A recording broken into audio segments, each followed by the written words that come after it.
Muito obrigado, senadora Ataíde. É uma honra poder vir aqui a esta CPI que se debate sobre um assunto de tamanha relevância. Estar aqui ao lado da relatora desta CPI, a senadora Vanessa Graziotin. Eu também fico muito honrado de compartilhar desta mesa de trabalhos com o doutor Barreto, um dos mais admiráveis servidores públicos da Receita Federal, pontificou recentemente como seu secretário e, sem dúvida nenhuma, é um dos servidores públicos que eu mais respeito e aplaudo pela enorme dedicação e convicção no que faz. Ele sabe disso porque há muitos anos temos uma ótima amizade e eu tenho muito orgulho disso. E digo mesmo do meu amigo Gustavo Brigagão, companheiro acadêmico, tanto da BDF quanto na IFA, em tantos outros momentos. É uma honra, sempre digo isso em público, porque aprendi muito com Vossa Senhoria sempre, viu? Minhas senhoras, meus senhores, senhores senadores presentes, eu acho que este é um dos temas de enorme importância para o momento. Eu acredito que as grandes contribuições que esta CPI, como também a recente a CPI do HSBC, na qual também participei recentemente com algumas formulações, são CPIs que surgem, que têm um fato relevante em exame, mas cujas contribuições transcendem a esses limites quando se preocupa em aprimorar o ordenamento jurídico. E é exatamente a isto que para esse fim que nos encontramos nesta manhã. E esse aprimoramento do ordenamento, eu diria que aqui no campo do processo administrativo, ele vai muito mais além do que os casos encontrados que estão sob análise no âmbito policial ou processual. Vai muito além. Diz respeito a um elemento central da Constituição Financeira do país, que é a forma do financiamento da União e do financiamento, em verdade, do federalismo brasileiro, porque toda a tributação da União ela é compartilhada com estados e municípios. A eficiência, as dificuldades de eficiência do recebimento de tributos por parte da União impacta também estados e municípios. Por isso, a preocupação sobre o tratamento do passivo tributário brasileiro é de extrema importância. Nós estamos trabalhando, ou discutindo, não são 6 bilhões ou 19 bilhões, como se antes cogitou aqui nas discussões relatórias. Nós estamos tratando de 2 trilhões de reais. 2 trilhões de reais. Ou seja, um orçamento público inteiro está no passivo tributário identificado. É isso que eu me refiro. 500 bilhões no processo administrativo e 1 trilhão e 400 bilhões no âmbito judicial. Este é o estoque, o doutor Barreto pode até dar melhores dados, mas esse é o estoque de recursos que nós temos em haveres para a República Federativa do Brasil. Não digo nem a União, porque não são recursos só da União. São da União, compartilhados com estados e municípios. As dificuldades não estão apenas no CARF, portanto, e sim na estrutura do contencioso tributário brasileiro. Não basta ter uma competência constitucional extremamente rigorosa e o modelo processual ser inoperante. Isso é, para mim, a melhor constatação desses 2 trilhões de passivo tributário. Existe uma lei hoje que nós precisamos excluir do sistema jurídico brasileiro o quanto antes, que é a Lei 6.830, que é a Lei de Execuções Fiscais. Uma lei das piores possível, que talvez tenha sido excelente ao seu tempo, quando elaborada em 1980, aprovada em 1980, para os contenciosos tributários da década de 70, que serviram de referência para a sua elaboração, mas que não atende a um fisco de massa, à complexidade dos tempos atuais. Isso é muito evidente.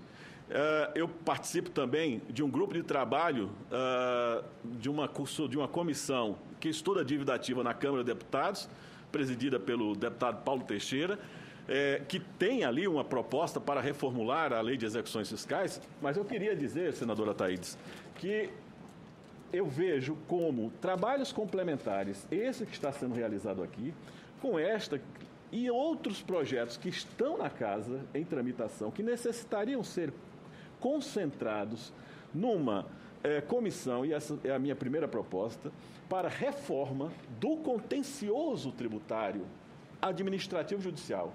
E aí a minha exposição vai vir justamente demonstrar essa necessidade. Por isso, dessa pequena abertura, eu gostaria de saber como passaria aqui as transparências. Então tá bom, então vamos lá. Então, esse, para mim, agora, no momento, nós temos estes desafios do Congresso Nacional perante esse caso concreto, que é manter o CARF ou instituir um órgão autônomo, manter ou extinguir a paridade de composição, acesso exclusivamente por concurso público na função de juízes administrativos ou manter o processo seletivo para os representantes, no caso, representantes dos contribuintes e da Fazenda. E, por fim, admitir recursos para o TRF ou manter a coisa julgada administrativa, como se encontra no Código Tributário Nacional, segundo a qual a decisão administrativa irreformável, assim entendida definitiva na órbita administrativa, que não possa mais ser objeto de ação anulatória, extingue o crédito tributário. Essa decisão extingue o crédito tributário e esse seria o sentido. É isso que eu acredito que nós estejamos tratando aqui nesse momento. Tomadas de decisão sobre esses assuntos reclamam um exame constitucional da mais alta importância. Da mais alta importância. Aqui a Constituição se impõe com princípios seculares. Desde a Magna Carta de 1215, o princípio do devido processo legal é respeitado como um dos principais direitos fundamentais na relação entre cidadão e Estado. E é exatamente por isso que a Constituição teve a preocupação de, em 3 incisos, o 34, o 54 e o 55, estabelecer as condições de que ninguém será privado de seus bens sem o devido processo legal, mas, ao mesmo tempo, que os particulares terão o direito de peticionar aos órgãos públicos, isso impõe, então, a existência de um processo administrativo em defesa de direitos ou contra ilegalidades. Não só que aos litigantes em processo judicial ou administrativo serão assegurados contraditório para a defesa e os meios de recurso a eles inerentes. Portanto, a Constituição exige, ela não autoriza exclusão, ela determina, ela impõe a existência do processo administrativo ao lado do processo judicial. Mormente em matéria tributária, por se tratar de direito patrimonial, e esta cláusula do inciso 54 deixa muito claro, ninguém será privado dos seus bens sem o devido processo legal. Então, o devido processo legal, só o judicial? Não. O administrativo e o judicial. Por isso, no Brasil, nós temos um princípio de dualidade de jurisdições que não é uma escolha do Estado. Essa escolha já foi feita pelo Constituinte. O que nós podemos é aprimorar, é resolver os impasses. Para a próxima, por favor. Na medida em que, pelo princípio de separação de poderes, nós podemos ter um processo administrativo no âmbito do executivo e um processo no âmbito do judiciário. Esse princípio do livre acesso ao judiciário, de que a lei não excluirá da apreciação do poder judiciário lesão ou ameaça a direito, é outro elemento que traz aqui para essa questão central um problema, uma resistência constitucional importante. Por quê? Porque você só pode apurar a lesão ou ameaça a direito na apreciação dos elementos fáticos, que é a grande tarefa do juiz de primeira instância. E o juiz de primeira instância é quem realiza os atos típicos da execução fiscal após o fim do processo administrativo. Porque, fora do processo administrativo, a lei de execuções fiscais é muito clara. o processo, a matéria tributária só pode ser examinada por uma lei de execução fiscal. Então, não tem outro destino judicial, senadora Vanessa, para um processo julgado no CARF que não seja a execução fiscal. O problema é o tempo, muitas vezes, que medeia entre o término do processo e a chegada na execução, que nós vamos tratar disso e eu gostaria muito de ser ouvido nesse ponto. A próxima, por favor.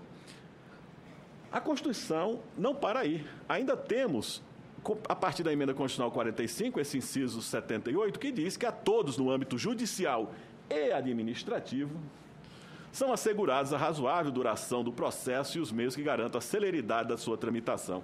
E isso impõe ao Congresso Nacional a permanente preocupação e zelo para a redução de prazos e aperfeiçoamento desse sistema. Tudo isso que eu estou tratando aqui, senadora Thaídes, são direitos fundamentais do contribuinte. Isso não pode ser objeto sequer de emenda à Constituição.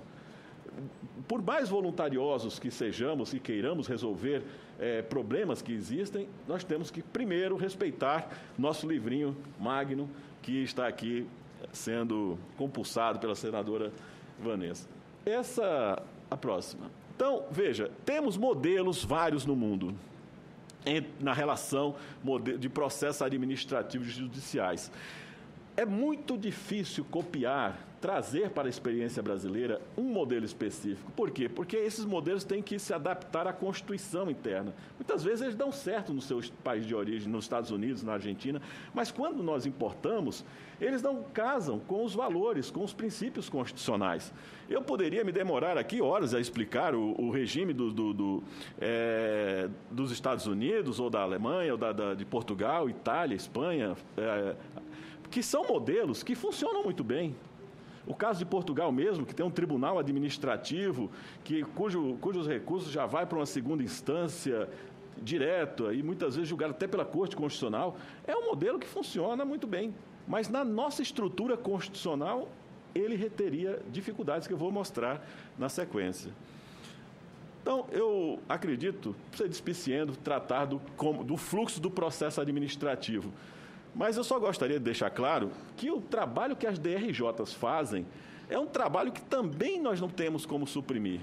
O trabalho da DRJ, das Delegacias Regionais de Julgamento, que recebem a impugnação administrativa do contribuinte, ele é um trabalho de revisão, de legalidade, da mais alta importância. Muitos desses processos não vão para o CARF, porque são matérias de valores menores, tem lá uma série de critérios que justificam o julgamento, a extinção no próprio órgão. E há uma carga de trabalho gigantesca nesse órgão, mas as DRJs são de fundamental importância, porque o CARF ele já recebe esses processos com esse exame prévio, e muita coisa fica no processo administrativo. Quando isso vai para o Conselho de Contribuintes, é que nós temos os grandes problemas, ou seja, a quantidade de recursos que agora foram saneados. Só a instalação dessa CPI deu, sem dúvida nenhuma, condições para o Ministério da Fazenda avançar em uma reforma do CARF, que eu acho que em 10, 20 anos não se conseguiria na velocidade que se fez. Não é? Porque houve toda uma manifestação de apoio da classe dos advogados, da Fazenda, para construir um modelo de redução de recursos, reduções de prazos, e isso foi de extrema relevância. A grande necessidade hoje do processo administrativo é converter processos julgados contra o contribuinte em dívida e cobrança célere. Esse é o grande entrave que o CARF não pode responder a essa demanda, porque não é mais competência dele. Não é? Passemos à próxima. Que foram esses esforços de maior transparência, rapidez, renovação dos quadros com novos critérios de seleção, mantida a paridade. Pode passar. Muito bem. Então, eu vou tocar em cada um desses pontos. Composição paritária. A composição paritária pode parecer a alguns que isso tenha, para aqueles que achem que gera aí uma dúvida sobre a independência ou a isenção de quem julga. Eu acho que as palavras do doutor Gustavo Brigagão foram muito oportunas nessa linha. o governo, o Estado brasileiro, o Congresso Nacional, tem duas opções. Ou extingue o CARF, constitui um tribunal administrativo independente, como em Pernambuco. Quero deixar registrado aqui a todos que eu apoiei pessoalmente, a continuidade, a realização de concurso e a continuidade desse tribunal no Estado de Pernambuco, com concurso para os seus integrantes. Mas o âmbito nacional é diferente. O âmbito nacional são as quantidades de processos, são as repercussões que já mencionarei na sequência. A composição paritária, essa é uma decisão, portanto, de Estado. Eu quero um órgão autônomo ou quero um órgão com paridade? Quais são as vantagens? Se eu tenho um órgão autônomo, esse órgão é independente. Eu tenho que dar aos seus membros garantias de juiz. Não pode ser um juiz qualquer, modificável a qualquer tempo. Ele tem que ser um juiz com garantias. Inamovibilidade, todos aqueles critérios que se aplicam a juízes. Mas não pode ser também uma pessoa, não pode ser alguém sem especialidade. Tem que ser uma pessoa altamente especializada nas funções. Qual é a vantagem da paridade? Primeiro, é um modelo repetido por vários conselhos. É o caso do Bacen, o conselhinho do Bacen, do CAD, da CVM, onde, periodicamente, essas pessoas vêm da sociedade, prestam seus serviços, e essa reciclagem é de extrema importância porque renova conhecimento, renova informações. Nós sabemos que nos tribunais, quando há muita demora, existe também a acomodação, a jurisprudência que não avança e uma série de outras coisas. Por isso, eu acho que a paridade traz esse estímulo ao autocontrole interno, mediante construções de decisões no embate. Não é verdade que isso provoque perdas para a Fazenda, ao meu ver. Por quê? Porque ele traz consigo uma espécie de indúbio pro fisco, uma teoria da interpretação baseada que, na dúvida, quando há empate dos representantes de fisco e contribuinte, decide um representante da Fazenda. Isso é algo muito virtuoso. Tem sempre o presidente com o voto de Minerva para decidir a causa. E ele ali, Tô Barreto, que já enfrentou milhares de vezes essa situação, sabe. Examina-se uma série de circunstâncias. O valor do auto, a questão da jurisprudência sobre temas coerentes, coincidentes, etc. E tem um fundamento nos procedimentos democráticos e a provisoriedade da permanência dos julgadores. Então, tudo isso me parece falar a favor da paridade, né? O outro aspecto... Próximo slide, por favor. A criação do tribunal. Aqui nós temos vários desafios a enfrentar. Vejam, nós precisaríamos de uma PEC para criar o Tribunal Administrativo como órgão do Poder Judiciário? Porque é muito difícil nós acomodarmos, como está aqui, um órgão administrativo de contencioso no âmbito do Executivo e depois um recurso para julgar em grau de recurso as causas decididas pelos juízes federais e pelos juízes estaduais no exercício de competência federal da área de sua jurisdição. E B, os pedidos de revisão formulados pela parte vencida no âmbito administrativo do contencioso administrativo fiscal federal. Parte vencida quer dizer contribuinte e Estado, né? Mas eu tenho uma dificuldade muito grande de como conciliar isto com aquele princípio da dualidade de jurisdições, que é um princípio que assegura o direito de acesso ao judiciário livre ao contribuinte. Não é? Outra, o problema da garantia da coisa julgada administrativa. Porque a garantia da coisa julgada administrativa está lá no inciso 9 do artigo 156 do Código Tributário Nacional. É induvidoso que a coisa julgada é um conceito de direito positivo, pode ser alterado. Mas é algo que temos que pensar, porque a coisa julgada administrativa vai ao encontro da noção de coisa julgada como segurança jurídica, que está no artigo 5º. E a lei não pode excluir, sequer a lei pode excluir a coisa julgada, né? Então, esse é um item importante. Ao mais, a criação do tribunal teria que vir com essas garantias, o que engessaria em muito a capacidade de modificação, inovação da jurisprudência para o bem e para o mal do fisco, para favor e contra o fisco. Eu tenho relatos de experiência, por exemplo, o general da Guardia delle Finanze, em recente congresso do CIAT no Peru, me dizia que um dos problemas do fisco italiano é porque os juízes julgam muito contra o fisco italiano. Então, eles têm que achar meios de tentar fazer acordos com o contribuinte, acordos no sentido de transações tributárias, né, legítimas, válidas, mas, enfim, para evitar que o processo administrativo diminua ainda mais a arrecadação do fisco. São problemas que vão surgindo. Né? O próximo, por favor. Nós tivemos essa tentativa dessa emenda constitucional, a redação da linha B do 108 proposto é praticamente a do 204, guardadas as devidas proporções, mas que sequer entrou em vigor na época, porque não foi publicada a lei complementar. A próxima, por favor. Concurso público. Eu sou um defensor ardoroso, permanente, e serei sempre do concurso público. Eu gostei demais da forma como foi feita a seleção dos candidatos dessa etapa. Acho que merece o crédito e confiança para saber qual será o resultado. Mas eu quero dizer aos senhores senadores que eu ficarei ainda mais feliz quando esta seleção converta-se em concurso público para os serviços temporários, ainda que temporários.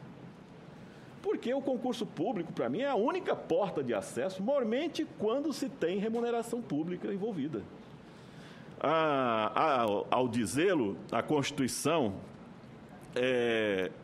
a respeito da aprovação prévia em concurso público de provas ou de provas e títulos, de acordo com a natureza e a complexidade de cargo ou emprego. A Constituição diz muito bem.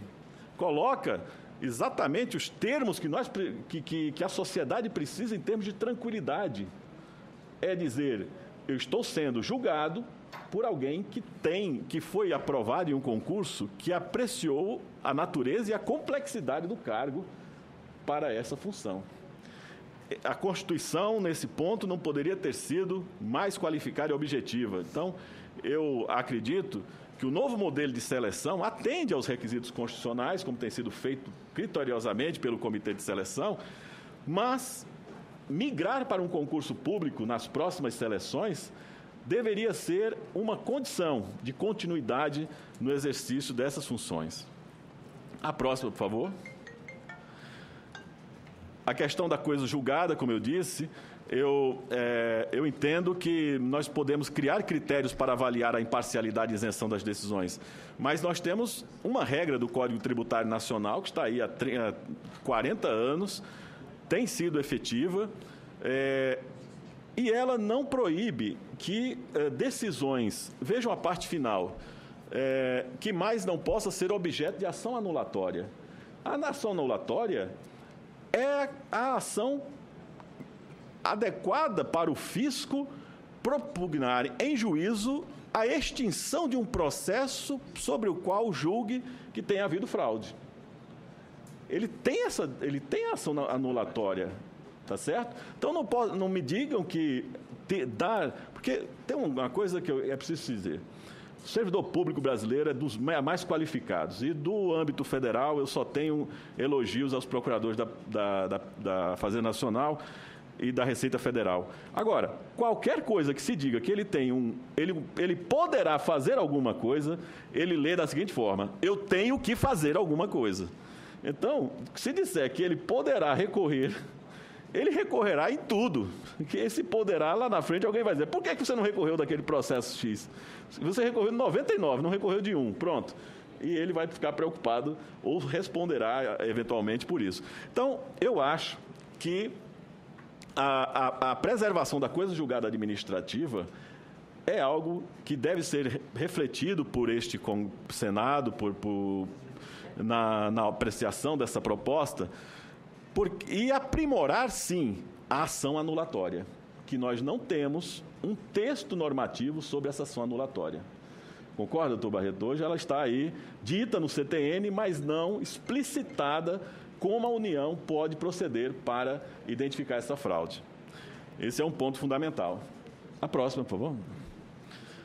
Bom, eu aqui chego num ponto que eu disse no início, que eu gostaria muito de sugerir a Vossas Excelências esse grande pacto pela eficiência do contencioso tributário brasileiro. O modelo de execuções fiscais no Brasil está absolutamente falido.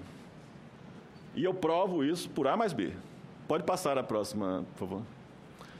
Vejam bem, 1 trilhão e 400 bilhões estocados sem o CARF, hein? Isso é só judiciário.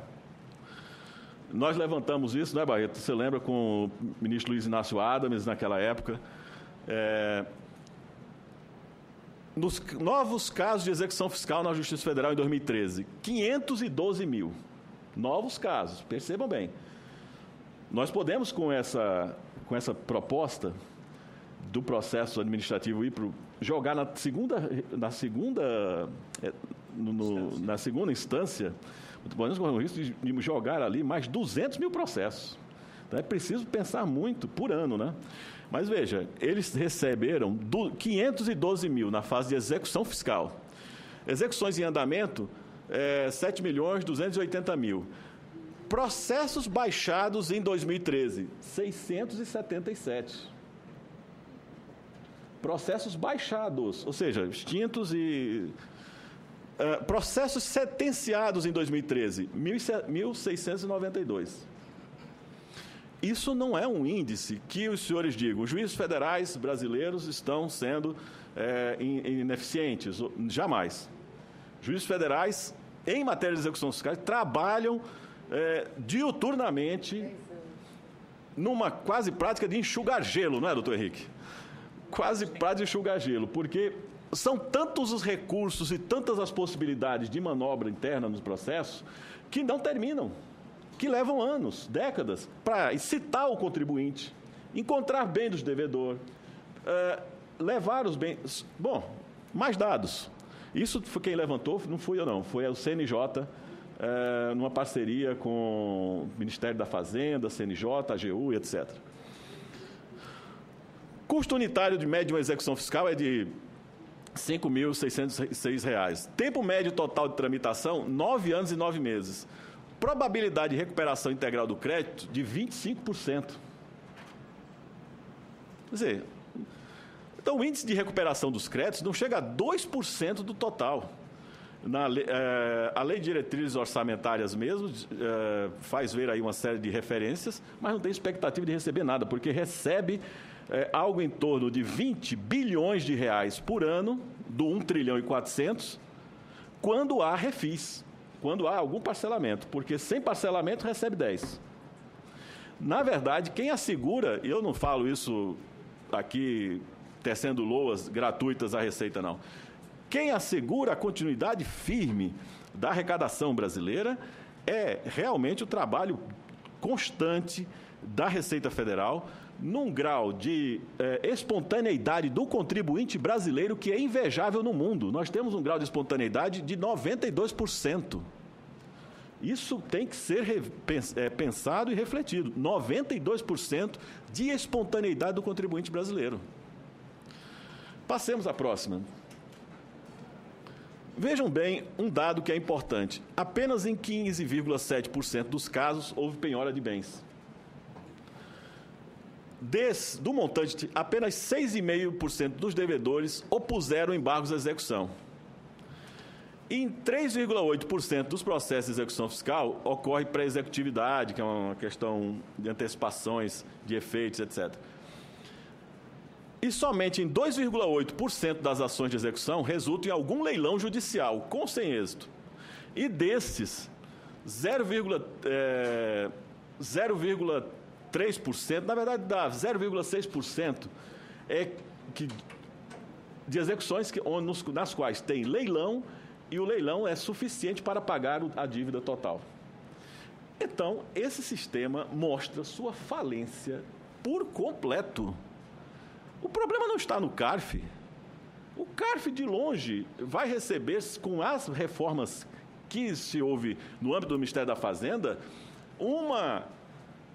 vai revigorar-se, a exemplo quase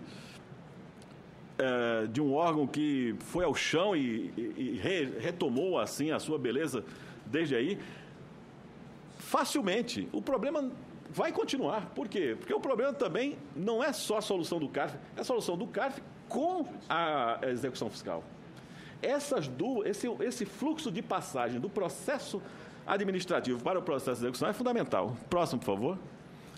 Então, nós temos vários modelos de execuções no mundo, execuções fiscais puras, execuções com execução administrativa prévia.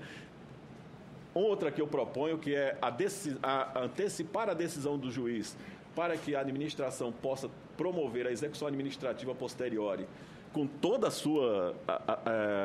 com toda a efetividade e os dados que dispõe sobre o contribuinte e identificação dos seus bens. A dualidade de meios também dos Estados Unidos, que é outro modelo. Enfim, modelos não faltam. Aí é outra história. Aí nós estamos falando de como casar o modelo do contencioso administrativo com o judicial, dentro de uma série de fatores de aprimoramento. A próxima, por favor. Nós temos 4 projetos de... na verdade, são 5 projetos. Temos 2 em cima, 2 no meio, né, e 1 embaixo. E chegou agora um 6º projeto, que é um novo projeto da AGU, sobre execução fiscal. Então, tem uma proposta para instituir penhora administrativa, outra para execução administrativa e uma de constituição preparatória, da qual eu participei da redação, da Lei 5.080, de 2009. Mas, enfim, eu acredito que nenhum destes projetos está maduro para votação. Eles precisariam ser novamente retomados, todos eles, consolidados, senadora, e com as ideias que aqui estão sendo debatidas, com essas propostas, para que nós chegássemos a uma solução das duas casas por uma grande reforma do contencioso administrativo e judicial. E, por fim, a próxima, por favor. Uma série de medidas administrativas, o doutor Barreto pode explicar melhor isso, mas quando termina o processo administrativo, o contribuinte tem que ser notificado. Depois, quando faz a inscrição do débito na dívida ativa, o contribuinte tem que ser notificado. Depois, quando o contribuinte vai para a execução fiscal, o juiz tem que notificar para instaurar a formação da relação processual. Quanto tempo leva essa burocracia, doutor Barreto? 2 anos? Uma média, né? O prazo é longo, está diminuindo. Está diminuindo. Exatamente. Mas o prazo é longo. E é um absurdo, porque você imagina valores gigantescos, porque você tem os 10 anos do judiciário, 8 no carro. Mas tem 2 no meio. 2 no meio. De notificações que o contribuinte não é encontrado, ou porque o endereço estava realmente errado, ou porque não quer ser encontrado.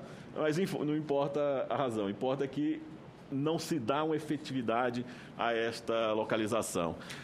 As comunicações entre a Procuradoria da Fazenda Nacional e a Receita Federal e o Judiciário precisariam receber aí um estímulo muito grande. O doutor Barreto tem um secretário adjunto, que é o doutor Paulo Ricardo Cardoso, que fez um trabalho importantíssimo na PFN nesse sentido, mas que ainda precisa avançar muito para uma maior efetividade dessas medidas. Eliminar as medidas judiciais claramente protelatórias. O novo Código de Processo Civil traz grande contribuição nesse sentido, mas eu acho que ainda falta implementar justamente as medidas do novo Código nesta lei de execuções fiscais, que obviamente haverá conflitos aí a serem resolvidos, porque é uma lei muito nova e com procedimentos que não coincidem com a legislação antiga, né? Mas, enfim, eu não quero cansá-los. Há uma série de outros aspectos que o que a gente pode falar que há uma grande mudança no mundo tributário em curso. Uma grande mudança pela busca de um contribuinte que tem uma relação de compliance fiscal com a administração pública. O futuro do processo administrativo fiscal não é mais o de uma burocracia, é o da efetividade de direitos, mas também da eficiência. Nós não podemos admitir que matérias que são julgadas rotineiramente não se tornem uma súmula e aquilo possa obstar a continuidade de inovação desses processos a partir da base. Quer dizer, o auditor fiscal, ele já tendo aqueles elementos, ele já vai promover o auto de infração no que couber, mas também no que não couber, não vai perder tempo com isso e passará a tratar de outras matérias. Quer dizer, tem que ser um fluxo de informação. As decisões da Câmara Superior de Recursos Fiscais, por unanimidade, por exemplo, não poderiam passar desapercebidas, elas teriam que ter repercussões na COSIT, para que a COSIT orientasse a formulação de uma política interna da Receita Federal, o que agora vai acontecer, exatamente, né, doutor Barreto? O que agora vai acontecer. Então, tudo isso, para mim, é muito importante e eu só posso concluir dizendo que nós não podemos temer os ventos favoráveis das mudanças. Nós estamos em um momento de mudanças, nós precisamos dessas transformações e o trabalho do Congresso, dessa CPI, será de extrema relevância para a redução do passivo tributário. Não, portanto, só dos 500 bilhões que estão no CARF, que é uma montanha de dinheiro, mas dos 1 trilhão e 400 bilhões que estão no Judiciário, mais esses 500 bilhões que estão no CARF, mais 300 bilhões que estão relacionados com as dívidas das estatais indiretas, da administração indireta, que totaliza praticamente um orçamento público parado e que não está à disposição da Receita Federal. Muito obrigado a todos.